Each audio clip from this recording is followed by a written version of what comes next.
अनंत जन्मों के जो हमारे पाप हमें ग्रसित किए हुए हैं, कर्म से ग्रसित है, इन सब से मुक्त हो जाएंगे और भगवान के धाम की प्राप्ति हो जाएगी। तुलसीदास जी ने ऐसे ही एक साखी में भी लिखा है कि राम मिलन के कारणे जो तू भयो उदास, तुलसी संगत संत।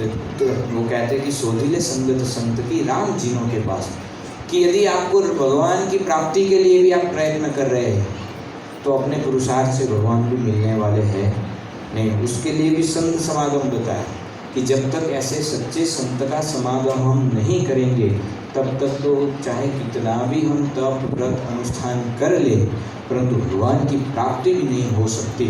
इसीलिए भगवान श्री राम भी यहाँ पर सबरी जी को कहते कि सबसे पहले संत समागम। भागवत के अंदर एक बहुत सुंदर आख्यान हमने सुना है कि परीक्षित राजा को भी जब शाप हुआ कि 7 दिन में तेरी मृत्यु हो जाएगी, वो राजा थे और क्षत्रिय थे, इसलिए मृत्यु का भय उनको नहीं था, क्योंकि कई सारे युद्ध लड़े थे।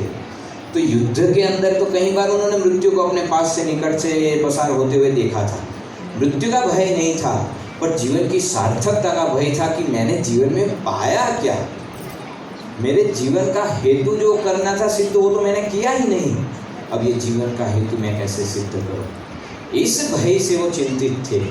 और फिर वो अलग अलग जगह पर जाते हैं, खोजते हैं, परंतु जब सुखदेव जी महाराज मिलते हैं और उनके पास बैठते हैं, सुखदेव जी महाराज ने पास में बिठाया, कोई साधना नहीं बताई कि कोई बात नहीं, ये ले अमृत तुझे मैं दे देता हूँ, देवताओं के पास से मिला ही था, मिलने ही वाला था, ये पीले अमर हो जाएगा।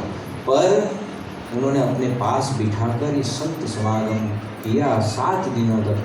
तो 7 दिन के अंदर उनके जीवन के अंदर से सारे भय तो चले गए, परंतु भगवान की प्राप्ति का अनुभव कर लिया 7 दिनों के अंदर संत समागम, और कुछ नहीं किया था।